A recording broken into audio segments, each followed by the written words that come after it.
In this video, you'll learn how to identify the most practical setup for a solar hot water system based on the needs of the climate, building and the householders. In passive systems, also known as thermosiphon systems, the tank sits above the collectors. Colder water sinks into the collectors, whilst warmer water rises unassisted from the collectors into the tank. The tank may sit on the roof with the collector, a close-coupled system, or within the roof cavity above the collector, a gravity feed system. With these systems, the roof support structures must be strong enough to handle weights of up to 800 kilograms. Active systems use a small pump to move water between the collectors and the tank. The location of the tank can be within the roof or on the ground. Each type of system has advantages. A passive system is space-saving and is easy to maintain with no moving parts.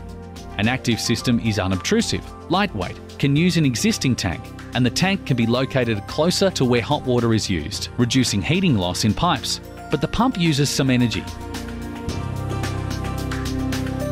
There are two collector types to choose from: flat plate and evacuated tubes.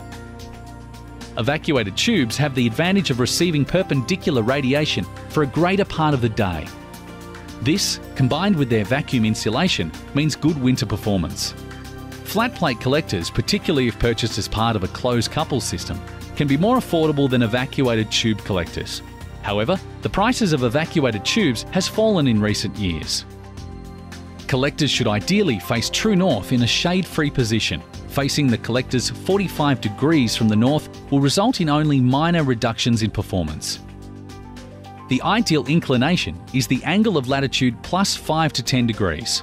Sydney's latitude is 33.5 degrees, so an ideal angle of inclination would be around 40.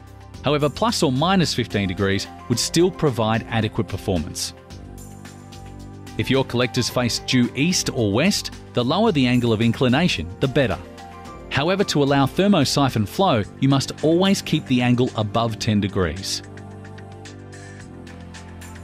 For the correct sizing of your collectors and tank, consult manufacturer's guidelines to see what is best for the climate and household.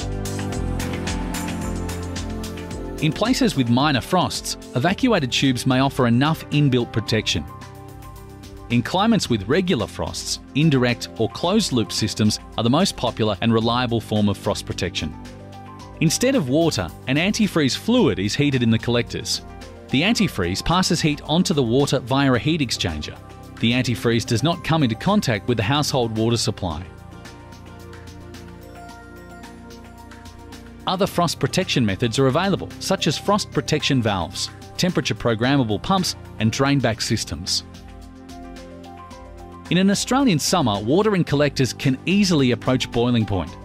This can cause excessive pressure buildup and can damage the lining of vitreous enamel tanks.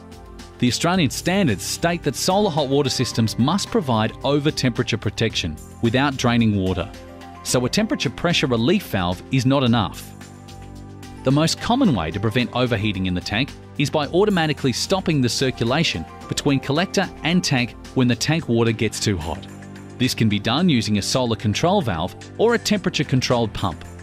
See the fact sheet on the Trade Secrets website for more information about how to control for frost and overheating.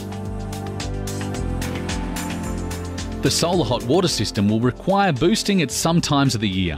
Electric boosters use a lot of power, so make sure the booster is controlled by a manual in-house switch. This switch should include a light to indicate when on. Boosters which have no in-house switch or are permanently on are wasteful, as they often heat water to 60 degrees, water which would otherwise be heated by the sun. When advising the householder on their energy tariff options, explain the pros and cons of each option. A regular tariff allows boosting at any time, but it won't lead to a reduction in their bills if their previous system was electric off-peak.